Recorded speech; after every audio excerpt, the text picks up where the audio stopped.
Hello everyone, welcome to my channel. किसी भी इंसान के लिए सबसे इम्पोर्टेंट और सबसे स्पेशल मोमेंट तब होता है जब वो किसी चीज़ का किसी कुछ बनने का ड्रीम देखा रहता है और वो सच हो जाता है।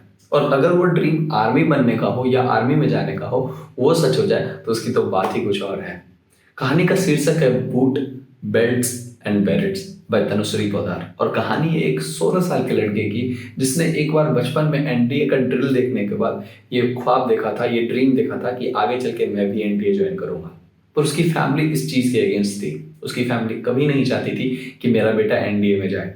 पर अपने फैमिली के अगेंस्ट जाके उसने एनडीए का एग्ज़ाम भी दिया, एनडीए का एग्ज़ाम क्रैक भी किया और फाइनली एनडीए को भी ज्वाइन किया। और असल कहानी अब शुरू होती है। बचपन में जिस लग्जरी लाइफ को देख के वो इंस्पायर्ड हुआ था कि मुझे एनडीए में जाना है, उसे ये बात की बिल्कुल भी भनक नहीं थी कि असलियत में उसकी शिद्दत वाली केसाएं होने वाली है। पुणे रेलवे स्टेशन पर उतरने के बाद जब एनडीए के बस से उसे नेशनल डिफेंस एकेडमी ले जाया गया तो उसकी शुरुआत होती है अपने सीनियर को रैगिंग देके। और ये बात की सख्त हिदायत रहती है कि आप किसी भी सीनियर से कुछ सवाल नहीं कर सकते। अगर आपने सवाल किया और या कुछ भी गलती की तो आपको पनिशमेंट मिलेगी, और पनिशमेंट में वो जो चाहे दे सकते हैं। आपको 30 सेकंड में कपड़ा बदल के आना है, आपको 5 सेकंड में ये करना, और अगर आपने फिर गलती किया तो आपको डिफरेंट डिफरेंट पनिशमेंट्स मिलेगी। पूरे दिन सीनियर को रैगिंग देने के बाद अगले दिन वो एनडीए का पैक्ड शेड्यूल। इन सबके बीच में निखिल को मिलते हैं 3 दोस्त, बर्टी, रैंडी और मार्च। घबराइए नहीं, ये इनके रियल नाम नहीं है। एक्चुअली जो जैसा बिहेव करता था उनको उन्होंने शॉर्ट नेम में ये दे दिया। निखिल का भी एक नाम था, लोग उसे प्यार से गांधी बुलाते थे, नहीं तो पेस्सी बुलाते थे। तो ऐसे करके कई सारे शॉर्ट नेम्स बहुत सारे और लोगों के बने हुए थे। एनडीए कोई आलीशान महल नहीं था जहां आपको एकदम एक से एक लग्जरी मिलने वाली है। यहाँ जहां आपको पूरे दिन सीनियर को रैगिंग देना पड़ता था, अगले दिन होके पूरे एनडीए का शेड्यूल जो था, पैक्ड शेड्यूल था, चाहे वो पीटी हो गया, चाहे वो रनिंग हो गया, उन सबको फॉलो करना पड़ता था। पूरे दिन के घिसाई के बाद ये चीज बहुत कम दिन में उसको एहसास होने लगी थी कि उसका जो डिसीजन है वो कहीं ना कहीं गलत साबित होने लगा है। वो अब यहाँ ज्यादा दिन टिकने वाला नहीं है। फिर उसके लाइफ में एक बहुत बड़ा मोमेंट आता है जब आती है टर्म्स ब्रेक।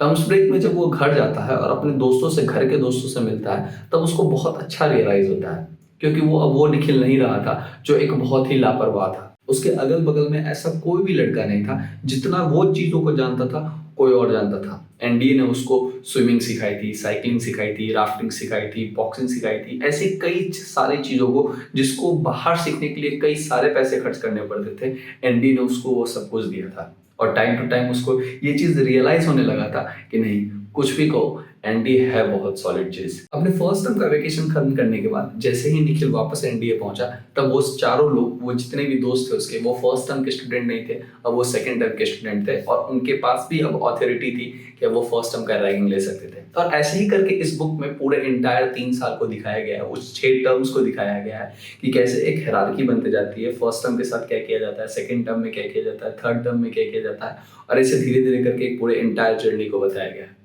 जो भी लोग एनडीए में जाना चाहते हैं या ऐसा कुछ उनका ड्रीम है कि मैं आर्मी में जाऊं, वो उनके लिए ये परफेक्ट बुक है। इस बुक में एवरी डिटेल, मतलब एक छोटा सा छोटा डिटेल इस बुक में बताया गया है कि एनडीए के एक्चुअली जो नेशनल डिफेंस एकेडमी है उसमें क्या चीज़ें होती है, क्या पनिशमेंट मिलती है, कैसी लाइफस्टाइल होती है, कैसे फूड्स होते हैं, कैसे रहन सहन होते हैं, और बच्चे कैसे कैसी कैसी मस्तियाँ करते हैं। और अगर आपको भी एनडीए की इस खूबसूरत जर्नी में जाना है तो आप इस बुक को पढ़िए और मुझे कमेंट बॉक्स में बताइए कि आपको ये बुक कैसी लगी। लिंक आपको डिस्क्रिप्शन में मिल जाएगा। तब तक के लिए thank you guys, thank you so much.